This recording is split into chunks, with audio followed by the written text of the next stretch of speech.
오늘 본문에는 우리 예수 믿는 사람들이 성경 중에서 만나는 매우 중요한 경고가 기록되어 있습니다. 히브리서 6장 4절 이하를 제가 한번 읽겠습니다.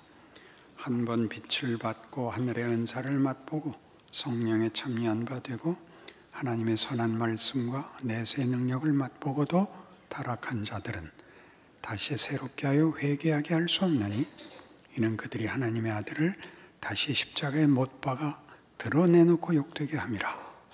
이런 놀라운 경고가 있습니다. 이 본문을 이해하는 것, 또 이런 경고가 우리의 현실 속에서 일어날 수 있다는 것 때문에 우리는 히브리서를 좀 더 진지하게 그 의도를 파악할 필요가 있습니다. 여러 번 얘기하듯이 초대교회의 박해 속에서 어려운 신앙 현실을 사는 교회를 향하여 주신 권면의 말씀이고 위로의 말씀입니다. 우리 보통 얘기하는 대로 믿음을 지켜라, 목숨을 걸어라 이렇게 하지 않고 지금 이 경고가 보여주듯이 다른 식의 위로를 주는데 그 다른 식이라는 것이 어렵습니다. 히브리서 전체를 이해하는 첫 번째 문제는 이것이 예수를 믿는다는 고백, 예수로 말미암는 구원이라는 표현을 이해하는 것이죠. 예수는 우리들이 기독교 신앙과 성경 역사에서 드러나는 가장 위대한 인물들과도 다른 훨씬 높은 성자 하나님이며 천사와도 구별되는 하나님 자신이 와서 행하신 구원입니다. 이 구원은 이렇게 무슨 다른 어떤 특별한 사람들을 위해서 온 것이 아니라 아브라함의 자손들, 즉 인류를 구원하기 위하여 하나님께서 친히 오신 사건이요, 약속이요, 운명입니다. 그러니 순종해라 이렇게 됐던 것입니다. 우리는 이 순종에서 실패하는 것을 오늘 본문같이 하늘의 빛을 보고 영생을 맛보고 그 능력을 맛보고도 실패하면 다른 방법이 없다라는 경고에 부딪히는 셈인데, 순종이라는 것이 한 번 어떤 잘한 선택이고 어떤 한 번 잘못한 선택이고 하는 문제보다 훨씬 깊은 차원에서 설명되고 있습니다. 예수께서 와서 우리에게 하시려는 구원은 시편 8편을 인용한 이 히브리서 2장에서는 예수로 말미암는 구원의 목적이 어떤 것이냐 할 때 사람이 무엇이길래 하나님께서는 인간을 귀히 여기사 존귀와 영광으로 관시우십니까? 라는 성경의 고백을 인용하여 예수로 말미암는 구원의 궁극적 영광을 다시 선포합니다. 그런데 이 궁극적 영광, 존귀와 영광으로 관을 쓰게 하시는 하나님의 구원의 목적이 현실 속에서는 욥기 7장에 나오는 바와 같이 동일한 내용을 이런 다른 입장에서 고백하게 합니다. 사람이 무엇이길래 하나님 오셔서 이렇게 못 살게 구십니까? 제까지 게 하나 잘못한들 하나님에게 도대체 무슨 영향이 있습니까? 죽게 내버려 두십시오. 이 두 사이에 우리가 앞의 영광의 약속과 뒤에 이 한탄 속에 순종이 있다고 얘기할 수 있죠. 순종을 하면 영광의 자리에 갈 것이요, 순종하지 아니하면 결국 이 한탄에 갈 것이다 라고 우리가 생각할 수밖에 없습니다. 그러나 그 또한 간단하지가 않습니다. 우리는 순종이 요구되는 성경의 요구가 이 지금 극심한 고난과 절망 속에 격려를 주기 위하여 한 명령이라는 것이 순종할 수 있고 믿음을 가질 수 있다면 그걸 하면 됐지. 격려가 뭐가 필요한가? 다 내 잘못이고 나 하기 나름이지 라는 생각을 할 텐데, 굳이 순종을 들이대서 다시 격려하는 것은 거기에는 우리가 책임질 것보다 큰 신적 어떤 도우심이 있다는 것을 암시하고 있습니다. 그래서 이것이 출애굽 사건에서 일어났던 가나안 입국 거절로 인하여 벌어진 실패를 교훈 삼아 우리에게 너희는 너희 선조들이 광야에서 실패한 것 같이 실패하지 말라로 주어지고 있습니다. 생각하면 쉽죠. 그들은 실패했으나 너희는 성공해라. 그러면 쉽지만 그 사건에는, 또 그리고 이 권면에는 그 실패 그리고 지금의 현실 속에서 하나님의 일하심이 우리가 이해하고 더 알아야 될 설명으로 다가옵니다. 어떤 실패를 했습니까? 출애굽이라는 사건으로 시작한 구원 사건이 출애굽과 가나안 과정 내내 하나님이 다 하셨지만 10가지 재앙, 홍해를 가르는 일, 구름기둥과 불기둥, 만나와 메추라기, 반석에서 나오는 물, 뭐든지 다 있었지만 무엇만은 우리가 했어야 했습니까? 가나안에 들어가기로 하는 결정과 순종은 우리가 해야 됐었습니다. 그들은 실패했습니다. 그래서 그들은 광야에서 다 죽고 그 후손들이 이제 들어갑니다.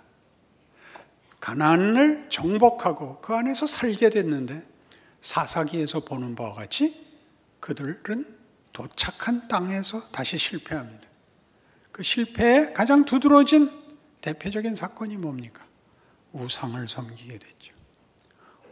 우상을 섬기는 것이 왜 잘못이며 그들이 약속한 땅에서 하나님의 진노를 불러일으키는 이유가 뭡니까? 우상은 타협이기 때문입니다. 무슨 타협? 하나님의 목적을 중간쯤에서 타협한 것입니다. 우상은 전부 이겁니다. 자신이 아는 만족, 자신이 할 수 있는 안심에 머무르고 마는 것. 하나님이 우상을 그토록 분노하시는 이유는 나는 너를 고만하게 목적하지 않았다. 더 가야 된다. 자주 여러분에게 예화를 들었죠. 초등학교 다니는 아들이 어느 날 기도 많이 하고 와서 어머니께, 어머니 제가 기도 많이 하고 깨우쳤습니다. 부모님의 돈을 이렇게 교육비에 낭비할 것이 아니라 제가 이제 나가 껌이라도 팔아서 가게에 도움이 되도록 하겠습니다. 그러면 여러분들이 뭐라 그랬습니까? 내가 널 고고하려고 난 줄 아냐? 내가 돈을 들여서 너를 매질해서 학교를 보내는 이유를 모른단 말이냐? 아니 어머니, 제가 어머니를 위해서 나가서 돈 벌어 오겠다는데 왜 이러십니까? 고정하시옵소서. 여러분들 다 능히 이해하는 얘기 아닙니까? 하나님의 진노가 여기 있습니다. 하늘의 빛을 보고 영생을 얻고 내세의 능력을 맛보고 그러고 거기서 끝이라고. 거기서 도시락 까먹고 끝내자고? 너 정신이 있냐 없냐? 내가 가자는 데가 얼마나 큰 데면 내가 내 아들을 보내서 십자가에 달았겠냐? 너희에게 순종하라는 게 뭔지 무슨 뜻인지 모르겠냐? 이렇게 되는 겁니다. 더 가자는 겁니다. 더 가자는 것. 근데 그게 왜 어렵죠? 모르는 길을 가집니다. 모르는 길. 모르는 길을 가는 게 왜 어렵죠?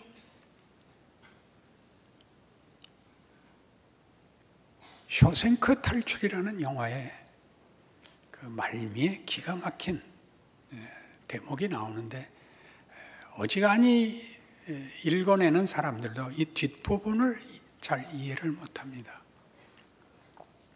쇼생크 탈출은 원제가 쇼생크 리뎀션이라고 제가 그때도 얘기했죠. 쇼생크 구원의 이야기입니다. 앤디가 탈옥을 하고 나서 남은 죄수들이 식당에 모여 식사를 하면서 앤디 얘기를 하면서 웃는 것, 그게 쇼생크의 구원입니다. 공포 속에 웃음이 들어오는, 소망이 들어오는 것이 쇼생크의 구원을 상징하는데, 그 이후가 재미있습니다. 종신형을 받고 복역 중이던 레드가 드디어 가석방이 됩니다. 그러니까 예수를 깊이 알려면 쇼생크 탈출점을 봐야 된다는 거예요. 그래서 이제 가석방이 됐는데, 앞서서 가석방된 브룩스라는 선배가 가서 못 견디고 자살해서 죽습니다. 그 방에 가죠. 그래서 이렇게 대들보에 I was here, 브룩스 이렇게 쓴 게 있습니다. 거기 목매달아 죽었죠. 왜 목매달게 됐는지 이제 알게 됩니다.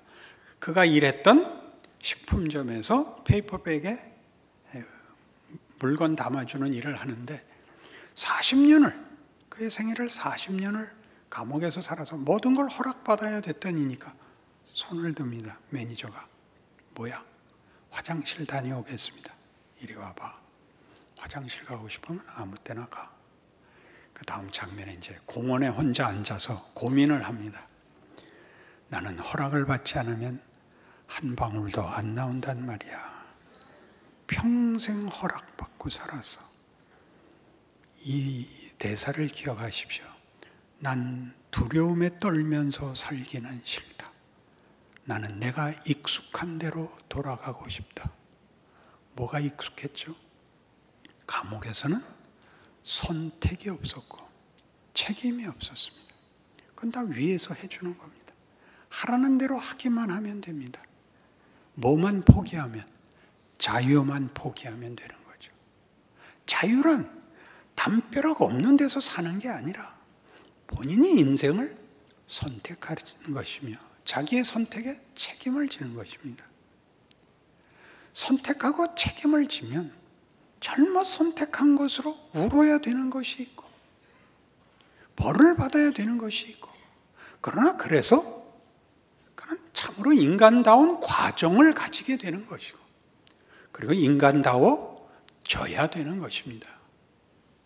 이것은 우리 인생에 하나님이 우리를 시간 속에 넣은 바람에 돌아가서 과거를 회복하는 것이 위대해지는 것이 아니라 나의 잘못된 선택, 어리석었던 것을 유익으로 가지는 오늘과 내일로 밀고 나갈 수 있는 시간이 계속 앞으로 우리를 끌고 있지, 돌아가 내 생애를 후회 없는 자로 만들어라고 얘기하지 않습니다. 후회가 일하게 해라 라고 끌지요. 일은 매우 중요한 개념입니다. 비스와바 심보르스카라는 노벨 문학상을 받은 작가가 있습니다. 그의 시에 오늘 이 내용이 잘 녹아 있습니다. 제목은 두 번은 없다. 앞부분, 우리에게 딱 맞는 앞부분만 읽겠습니다. 두 번은 없다. 지금도 그렇고 앞으로도 그럴 것이다. 그러므로 우리는 아무런 연습 없이 태어나서 아무런 훈련 없이 죽는다. 우리가 세상이라는 이름의 학교에서 가장 바보 같은 학생일지라도 여름에도 겨울에도 낙제란 없는 법. 왜 못 알아들으면 나를 째려보는 것입니까? 돌아가서 만회하도록 되어 있지 않은 것. 완벽으로 가는 것이 아니라 몰라서 방황하고 혼란스러워서 도망간 모든 일들이 일을 한다가 오늘의 깨우치며 내일을 향한 소망으로 우리를 밀고 나가게 만드는 것. 살게 하는 것. 살만해서도 아니고 살 실력이 생기는 것도 아니라 살아야 된다를 아는 것. 순종인 것입니다. 그게 모르고 산다는 것이 아무런 실력도 없이 분별도 없이 그냥 살기만 하면 된다고요? 그렇습니다. 중요한 성경의 인물을 예로 들지요. 야곱은 태어날 때부터 악착 같은 사람으로 태어납니다. 장자가 되려고 하고, 그때 얻지 못한 장자를 명분을 얻으려고 형을 속이고, 어머니랑 짜고 아버지의 복을, 장자가 받을 복을 받아내고, 그래서 형에게 쫓겨 외삼촌 집에 도망가고, 외삼촌 집에 와서 20년 동안 악착같이 살아가고 거부가 되지만 거기서도 못 살고 고향으로 돌아오는데 형이 자기를 맞으러 나옵니다. 죽이러 나옵니다. 야복나루에 선 야곱은 자기의 전 인생에 대해서 절망할 수밖에 없습니다. 하나님이 찾아오십니다. 그와 씨름하죠. 야곱은 항복하지 않습니다. 날이 새자 하나님의 사자는 그를 한 방 먹여서 다운시키고 난 가겠다. 야곱이 붙잡고 축복하시지 않으면 보낼 수 없습니다. 네 이름이 뭐냐? 이렇게 되죠. 뭘 빌었을까요? 복을 빌어달라는 게 무슨 뜻이었을까요? 에서를 만나야 됩니다. 절망 속에 있습니다. 나에게 도움이 되어 주십시오. 나 혼자는 해결할 수 없습니다. 상대가 누군지 모릅니다. 그러자 상대가 묻습니다. 네 이름이 뭐냐? 야곱입니다. 야곱은 발 뒤꿈치를 잡았다 이거. 발 뒤꿈치를 잡는다는 건 우리말에 발목을 잡는다라는 뜻입니다. 약탈자, 날강도입니다. 왜 그는 강도가 되었을까요? 자기를 자기 혼자 책임져야 됐던 사람이죠. 하나님이 이렇게 이름을 바꿉니다. 다시는. 얼마나 굉장한 말이에요. 우리 로마서 8장 1절에 그러므로 그리스도 예수 안에 있는 자들은 결코 정죄함이 없나니. 얼마나 결코. 여기서는 뭐라 그랬다고요? 다시는 네 이름을 야곱이라 부르지 마라. 네 이름을 이제는 이스라엘이라고 불러라. 너는 하나님과 싸워 이긴 자니라. 어떻게 하나님을 이겨요? 하나님이 그에게 네가 나를 이겼다는 뭐죠? 우리 잘 아는 거. 자식 이기는 부모는 없다. 난 네 아버지다. 너는 다시 고아라 그러지 마라. 너는 혼자가 아니다. 너는 내 아들이다. 이런 데입니다. 이게 뭐가 중요하죠? 아무런 준비도, 아무런 그런 복을 받아낼 조건도 없는, 오직 자기의 힘으로 비열하고 악착스럽게 산 것밖에 없는 인생의 결정적인 절망의 자리에서 그의 정체성이 터져 나옵니다. 만들어집니다. 하나님이 거기다 담으시죠. 그 앞이 이걸 받을만 하면 기독교는 심는 대로 거두는 데 끝날 것입니다. 그러면 심는 대로 거두는 것은 한계가 있죠. 우리의 최선까지밖에는 못 만듭니다. 하나님은 이런 역설 속에서 하나님이 우리에게 만들려는 것이 어떻게 우리의 상상을 넘어서는 건지, 여러분이 직면하는 절망과 실패와 분한 모든 것을 어떻게 넘는 차원의 것인지를 여기서 보이십니다. 하나 더 있습니다. 요셉. 우리가 요셉은 괜히 개꿈 한 번 꿔가지고 형들한테 미움 사서 가뜩이나 미웠던 놈이, 그래서 죽을 뻔하다가 팔려서 종살이해서 성실히 하는 바람에 감옥 들어가서 그 발은 착고를 차고 그 몸은 쇠사슬에 매었으니 곧 여호와의 말씀이 응할 때까지라. 그 말씀이 저를 단련하였도다. 총리됩니다. 총리가 된 조건은 하나도 없습니다. 그 말씀이 그를 단련한 것은 그에게는 혹독한 것이었습니다. 그 몸이 쇠사슬에 매였으니는 그 몸이 원문이 혼입니다. 그 혼을 쇠사슬이 꿰습니다. 혼비백산한 자리입니다.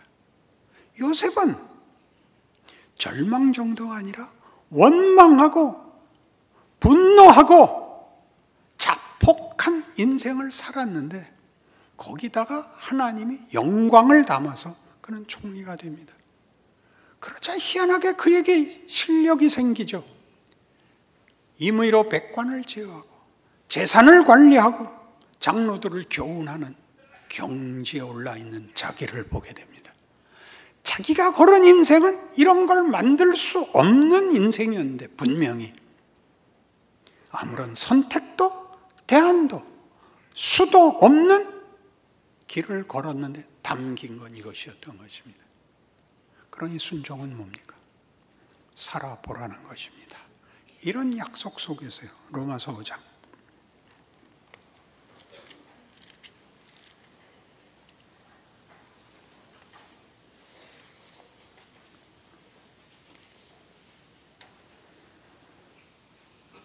로마서 5장 7절입니다.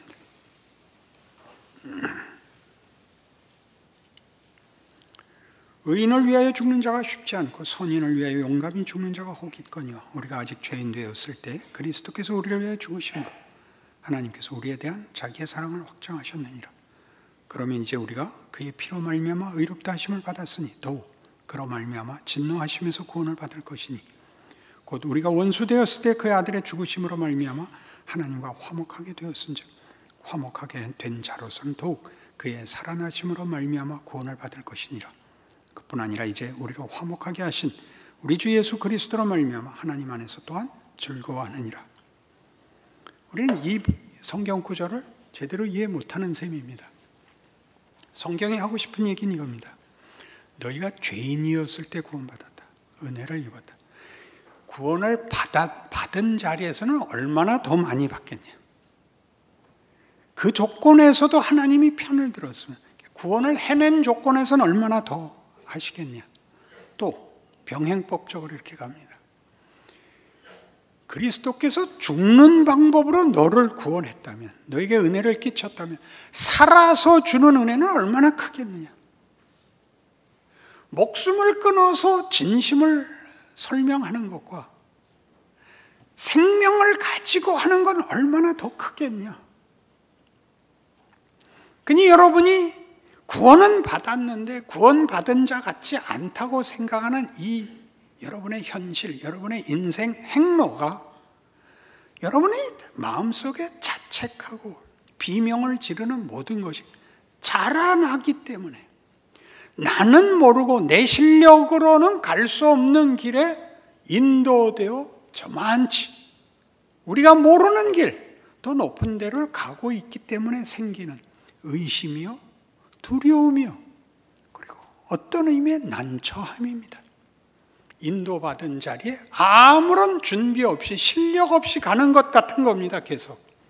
하나님이 여러분을 새로운 자리로 끌고 가시기 때문입니다. 그렇게 간 사람이 누구라고요? 욥입니다. 욥은 자기가 잘한 거에 보상을 받지 못하고 시련 속에 들어갑니다. 친구들이 와서 너 잘못했다고 계속 손가락질을 하는 데를 계속 가야 됩니다. 계속. 나중에 하나님이 찾아오셔서 뭘 했습니까? 창조 세계를 보이죠. 모든 존재와 가치와 영광을 욥에게 설명합니다. 네가 걸어온 길이 무슨 길인지 알아. 내가 너한테 원하는 것이 무엇인지 알아. 욥기 42장에서 마지막 욥기의 고백은 이것입니다. 내가 주께 대하여 귀로 듣기만 하였었더니 이제 눈으로 주를 배웁니다. 내가 어리석은 말을 한 것을 다 회개하고 티끌과 재 가운데서 회개합니다. 멋있죠?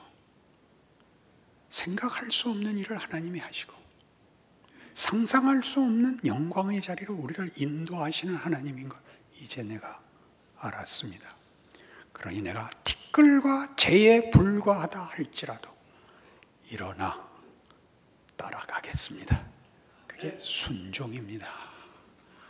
여러분의 신앙은 너무나 흠을 제거하고 자책하고 회개하는 데 묶이는 바람에 오늘을 살지 못하고 내일을 살 용기를 갖지 않고 원망과 자책 속에서 오그라들어서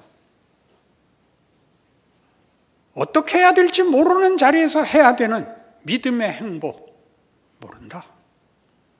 그러나 우리에게는 십자가라는 증거가 있다. 부활이라는 약속이 있다. 나는 살아내겠다. 이런 믿음의 격려를 받지 못했던 것입니다. 무슨 말을 할 때든지 양보절이 앞에 오죠. 내 신앙이 그리 좋은 것은 아니지만 이런 말을 하실 필요가 없습니다.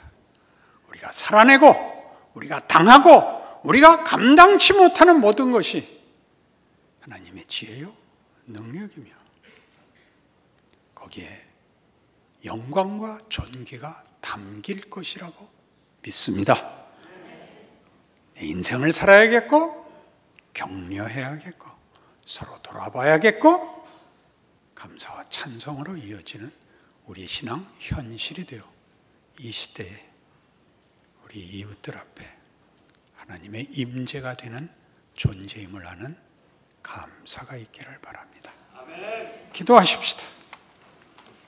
하나님 아버지, 우리의 인생이 하나님의 지혜요 능력이요 명예와 영광을 만드는 과정, 깊이 길이라는 걸 배웁니다.